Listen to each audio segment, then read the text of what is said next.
Welcome, everyone. I'm excited to have you here today. Today's presentation is titled East India Company and its Expansion in India. We'll explore how the East India Company grew its influence and power across India. In the next few slides, we'll look at its origins, key events, and impact on Indian history. Let's get started. Let's take a quick look at the contents of today's presentation. We'll start with an introduction to set the stage for understanding how the British East India Company expanded its influence in India. Then, we'll explore how the company came east, marking the beginning of their trade in Bengal. Next, we'll examine the pivotal Battle of Plassey and its aftermath, which really laid the foundation for company rule. We'll also discuss key figures like Tipu Sultan, known as the Tiger of Mysore, who was a significant resistance figure against British expansion.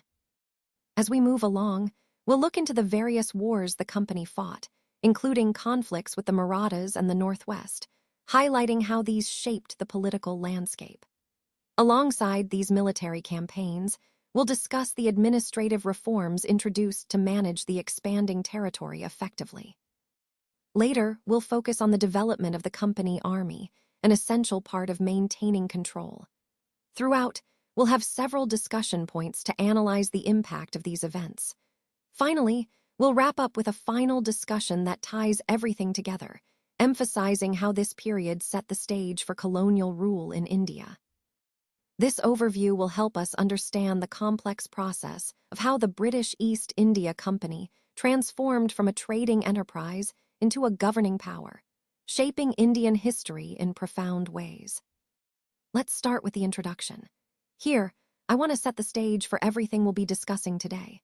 This slide is about establishing the key points and making sure we're all on the same page.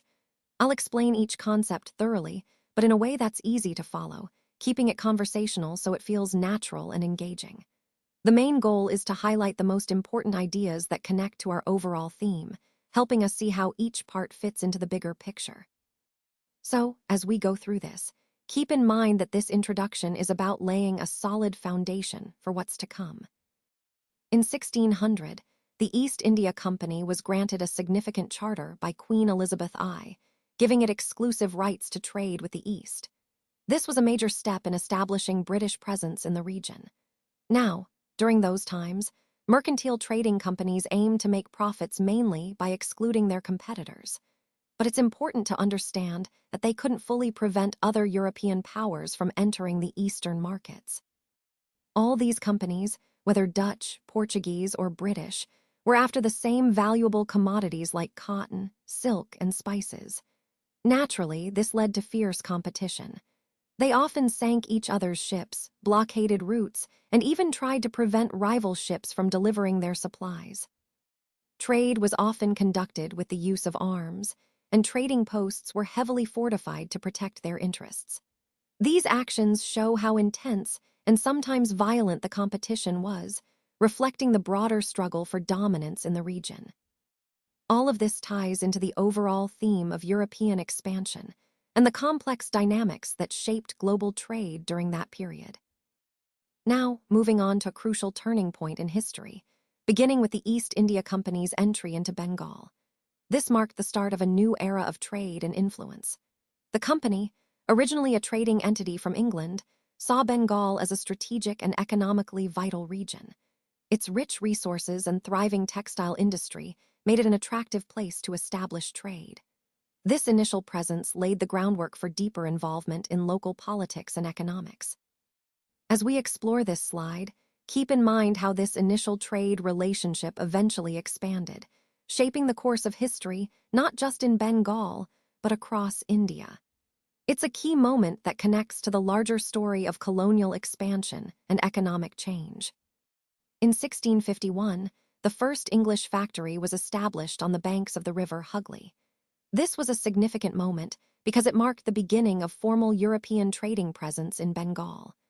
The factory included a warehouse where goods meant for export were stored, making it a hub for trade activities. The company then encouraged merchants and traders to settle nearby, creating a small trading settlement. By 1696, They built a fort around this settlement to protect their interests and establish a stronger foothold in the region. This settlement came to be known as Calicut, which we now call Kolkata. An important development was that the company managed to persuade Mughal Emperor Aurangzeb to issue a farman, or official order, granting them duty-free trade rights. However, the company didn't stop there. They continued to press for more concessions and manipulated their privileges to their advantage. Unfortunately, this led to a significant loss of revenue for Bengal, as their pursuit of privileges often undermined local interests and economic stability. This early phase of factory establishment and expansion set the stage for how European trading companies operated and expanded their influence in India. Let's now move into the discussion section. First, we'll look at the map work, focusing on the sea route to India. This route was crucial for trade and the expansion of the East India Company's influence. Now, the key question here is, how did Bengal become a cash cow for the company? Well, Bengal's rich resources, fertile lands, and strategic location made it incredibly profitable. The company exploited these advantages by establishing control over Bengal's trade, especially in textiles, spices, and other valuable goods. This brought immense wealth to the company, fueling their expansion and dominance in the region. As we explore this, keep in mind how these factors fit into the larger picture of colonial economic strategies and the company's pursuit of profit. Bengal's transformation into a major revenue source was a pivotal moment in the history of colonial India and the growth of the East India Company's power. Let's talk about trade and battles during this period. The company was actually quite strategic in its approach, and they favored having a puppet ruler, Surajudollah, to make their influence easier. Now, there was a significant event where the Nawab, Surajudollah, took action against the company's interests. He marched with about 30,000 soldiers to the English factory at Qasim Bazar and managed to capture it, showing how tense things were becoming. In response, the company didn't back down. They sent forces from Madras, led by Robert Clive, to fight in a key location called Plassey, which is in present-day West Bengal. This was a crucial moment because it was the first major victory for the company in India. The Battle of Plassey marked a turning point, essentially laying the foundation for British dominance in the region.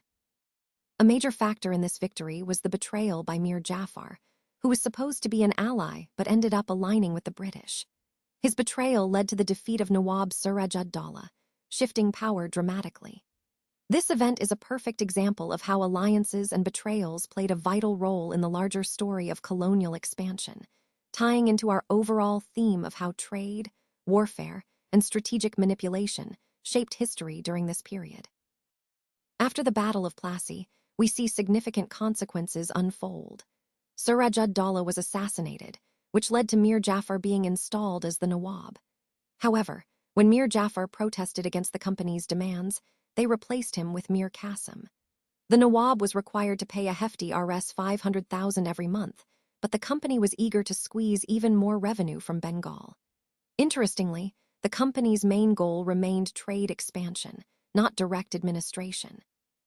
They preferred to control through influence rather than take over governance entirely. When Mir Qasim voiced his complaints, he was defeated in the Battle of Buxar in 1764, and Mir Jafar was reinstated as Nawab. This sequence of events ultimately led to the company becoming the Diwan of Bengal in 1765, marking a significant step toward their dominance over the region. These consequences highlight how the company's strategic manipulations and military actions shifted power dramatically in Bengal, setting the stage for future colonial control. Now, let's move on to the discussion of the causes and consequences related to the Battle of Plassey. This slide helps us understand the complex web of factors that led to the battle and the far-reaching effects it had. First, we'll look at the causes. Several key factors contributed to the battle, including political instability within Bengal, the declining power of the Nawab, and the ambitions of the British East India Company. These elements created a situation ripe for conflict. On the other side, the consequences of the battle were profound. It marked the beginning of British dominance in India, leading to the establishment of colonial rule. The victory shifted power dynamics, weakened local rulers, and set the stage for centuries of British influence. By exploring this web, we see how interconnected causes and effects shaped Indian history. It highlights the importance of understanding these links to grasp the larger story of colonialism and its lasting impact. This discussion ties back to our overall theme of how pivotal moments like Plassey transformed the subcontinent's political landscape. Now, let's take a closer look at how the company expanded its influence during this period. They used a variety of methods, including political, economic, and diplomatic strategies, to extend their reach and control. One key example is how Awadh, a significant regional power, was forced to give up more than half of its territory in 1801. This happened because the Nawab couldn't pay for the subsidiary forces, which were essentially military costs that the company insisted upon. Similarly, Hyderabad was pressured to cede territories under comparable circumstances. These actions highlight how the company's influence grew not just through military might, but also through leveraging economic and diplomatic pressure. This expansion was a crucial part of the overall theme of increasing British dominance in India during this period. Today, I want to tell you about Tipu Sultan, often called the Tiger of Mysore. Mysore, as many of you know, grew significantly in strength during this period, thanks to the leadership of some remarkable rulers. First, there was Hyder Ali, who ruled from 1761 to 1782, laying the foundation for Mysore's power. Then, his son, Tipu Sultan, took over and ruled from 1782 until 1799. Tipu Sultan is especially famous for his fierce resistance against British expansion and his innovative military strategies. His leadership was a turning point in the region's history, symbolizing defiance and regional pride. This slide highlights how powerful rulers like Hyder Ali and Tipu Sultan helped shape Mysore into a strong and resilient kingdom, which ties into our broader theme of regional resistance and leadership during this period. Let's take a closer look at the causes of the Anglo-Mysore Wars. First, Mysore controlled the profitable trade along the Malabar coast, where the British company bought valuable commodities like pepper and cardamom. This trade was crucial for the economic interests of the British. Then, in 1785, Tipu Sultan took a bold step by stopping the export of sandalwood, pepper, and cardamom through his ports. He also barred local merchants from trading with the British, which was a direct challenge to their commercial interests. At the same time, Tipu Sultan strengthened his position by forming close ties with the French in India and modernizing his army with their assistance. This made him a formidable opponent. From the British perspective, both Hyder and Tipu were seen as ambitious, arrogant, and dangerous leaders who threatened their dominance in the region. These tensions and conflicts over trade, power, and influence ultimately led to the wars. So, understanding these causes helps us see how economic interests and political rivalries fueled the conflict between the British and Mysore. Let's talk about the Anglo-Mysore Wars.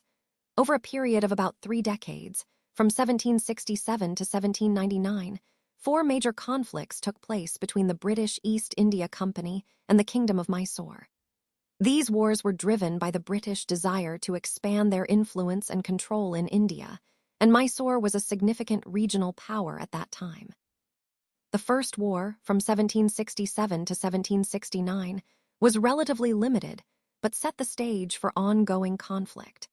The Second and Third Wars, from 1780 to 1784 and 1790 to 1792, saw intense fighting and shifting alliances. However, it was the Fourth War, in 1799, that truly marked a turning point. This was the Battle of Seringapatam, where the British finally achieved a decisive victory.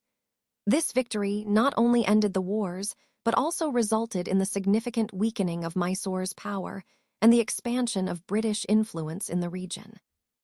These wars are crucial because they highlight the gradual process through which the British consolidated control over India, often through military conflict. And this particular series of wars exemplifies how persistent efforts and strategic victories, like the one at Seringapatam, contributed to establishing British dominance in South India. Now let's look at the consequences of the Anglo-Mysore Wars. First, Tipu Sultan, the brave ruler of Mysore, was killed while defending his capital, Seringapatam. His death marked a significant turning point in the region's history. Following this, Mysore was brought under the control of the Wodeyar dynasty, the former ruling family. This effectively re-established their authority over the territory. Additionally, a subsidiary alliance was imposed on Mysore, which meant that Mysore had to accept British terms of alliance, including providing troops and paying tribute. These outcomes highlight how the wars reshaped the political landscape and solidified British influence in South India, tying into the broader theme of colonial expansion and control. Now let's move on to the discussion section, which is organized in a tabular format. Here, we look at various British annexation policies, the key persons involved, and their explanations. We'll also see how these policies affected Indian rulers and which territories were annexed. This table helps us understand the different strategies used by the British to expand their control. For example, some policies directly affected the sovereignty of Indian rulers, often leading to the loss of their power or independence. By analyzing these policies and their impacts, we get a clearer picture of the methods the British employed to establish their dominance across India. It also shows us the significance of individual figures in shaping these policies. Overall, this discussion ties into the larger theme of how colonial rule was implemented and the consequences it had on Indian princely states and territories. Let's talk about the conflict with the Marathas, which really marked a turning point in the company's expansion. Starting in the late 18th century, the British East India Company's main goal was to curb and ultimately eliminate Maratha power. The Marathas had become a significant force in India, controlling large territories and challenging British dominance. This period was characterized by a series of wars, as the company aimed to weaken their influence and establish more direct control over Indian territories. These conflicts were not just about military conquest. They were also about consolidating power and shaping the future political landscape of India. This struggle with the Marathas connects to the broader theme of how the British were gradually extending their influence across India, often through military means. It highlights the shift from trading interests to territorial dominance, which ultimately laid the groundwork for the British Raj.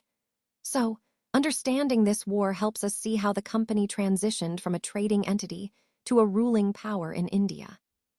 The Third Battle of Panipat in 1761 was a turning point for the Marathas. It shattered their dream of ruling from Delhi and establishing a vast empire. After this defeat, the Marathas were no longer a unified force. Instead, they split into many smaller states. These states were led by different chiefs, known as Sirdars, who belonged to various dynasties. Two of the most famous Maratha soldiers and statesmen were Mahaji Sindhia and Nana Fadnis. Despite their individual ambitions, these chiefs were still held together in a loose confederacy under the leadership of the Peshwa, who acted as the principal minister. Important chiefs included Sindhia, Holkar, Gaikwad, and Bansal, each of whom played a significant role in the Maratha Confederacy. This fragmentation marked a major shift in their power dynamics and influenced the course of Indian history. Now, let's move on to slide 19, which is about the war with the Northwest. In the 1830s, the East India Company started to become quite worried about Russia's expanding influence in Central Asia. They saw Russia's movements as a potential threat to their interests and to the security of the Indian subcontinent. This concern led to what is often called the Great Game, a strategic rivalry between Britain and Russia over control of Central Asia. The East India Company needed to protect its borders and maintain its dominance, so tensions with Russia increased during this period. This conflict with Russia in the Northwest was part of the larger struggle for influence in the region, which connected to the overall theme of expanding British power and safeguarding their interests. Understanding this helps us see how regional tensions and global rivalries played a crucial role in shaping the history of British India. From 1838 to 1842, the British East India Company engaged in a prolonged conflict with Afghanistan, which resulted in establishing indirect rule there. This was part of their broader strategy to expand and consolidate influence in the region. Following the death of Maharaja Ranjit Singh in 1839, the situation in Punjab became more complicated, leading to 2 long and costly wars with the Sikh kingdom as the British sought to assert control. In 1843, the British took over Sindh, further extending their territory. Then, in 1849, they formally annexed Punjab, which was a significant step in their expansion into northern India. However, Punjab's previous ruler, Maharaja Ranjit Singh, had left a strong and formidable legacy, making the British's entry into the region particularly challenging. This period highlights the strategic and often difficult process of territorial expansion, which is central to understanding the broader theme of colonial dominance and consolidation during this era. Let's move on to the discussion of the Anglo-Maratha Wars, specifically Wars I, and III, and their impacts. These conflicts were pivotal in shaping the power dynamics in India during that period. The First Anglo-Maratha War, which took place from 1775 to 1782, was primarily about territorial disputes and establishing dominance in the region. Although it ended without a decisive victory, it set the stage for future conflicts. The Second War, from 1803 to 1805, was more intense and resulted in the British gaining significant control over Maratha territories, consolidating their influence. Then, the Third Anglo-Maratha War in 1817–1818 was the final blow, leading to the complete subjugation of the Maratha Empire and solidifying British dominance in India. These wars not only expanded British territory, but also marked a shift towards direct colonial rule. They disrupted the existing power structures and paved the way for the establishment of the British East India Company's control over large parts of India. So, understanding these wars helps us see how the British gradually extended their influence, ultimately leading to the colonial era. They are fundamental to grasping the broader theme of how colonialism transformed India's political landscape. Let's take a closer look at the map work here, focusing on British Indian territories and key war points. As you can see, this map highlights the areas controlled by the British in India during this period. It's important to understand how these territories were divided and the strategic locations that played a crucial role in the conflicts. The war points marked on the map indicate the key sites where battles or significant events took place. These locations were often vital for controlling trade routes, military advantages, or regional influence. By understanding the geography and these strategic points, we gain insight into how the British expanded their control and how these conflicts shaped the broader story of colonial dominance. This map really helps us visualize the scope of British power and the importance of certain regions in their imperial ambitions.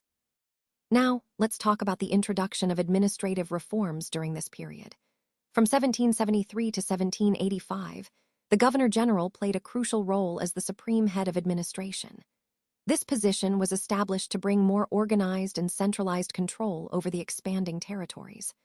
One of the key developments was setting up a court of appeal, known as the Sadar Nizamat Adalat, at Calcutta, which helped in streamlining justice and legal processes. Additionally, a new Supreme Court was established to replace earlier judicial systems, further strengthening the judicial framework. These reforms were largely driven by the Regulating Act of 1773, which aimed to improve governance and curb corruption. The first Governor-General appointed during this time was Warren Hastings, who played a significant role in shaping these administrative changes. Overall, these reforms marked a move towards more structured and efficient governance, laying the foundation for future administrative developments in British India. Now let's take a look at the new system of justice that was introduced. First, we have the criminal court, known as the Faujdari Adalat. This court was responsible for handling criminal cases and maintaining law and order. It was organized under district presidencies, specifically Bengal, Madras, and Bombay, which were the main administrative regions. Then there is the civil court, called the Diwani Adalat. This court dealt with civil disputes, such as land issues, personal disputes, and other non-criminal matters. An important aspect of this system was the role played by various local and religious officials. The collectors, qazis, muftis, Maulvis, and Hindu pandits all had significant roles in the justice system. They helped in administering justice according to their respective communities' customs and laws, which was crucial for maintaining social harmony and respecting diverse traditions. Connecting this to our overall theme, this new system aimed to balance the formal British legal structures with the traditional practices of different communities, ensuring a more inclusive approach to justice. Let's take a closer look at the military aspect of the company's power. As you can see, the colonial power heavily relied on its military strength to maintain control.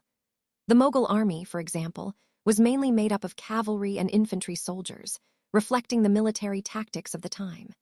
In rural areas, there were many armed peasants, and local zamindars often supplied the Mughal armies with paidal soldiers or foot soldiers.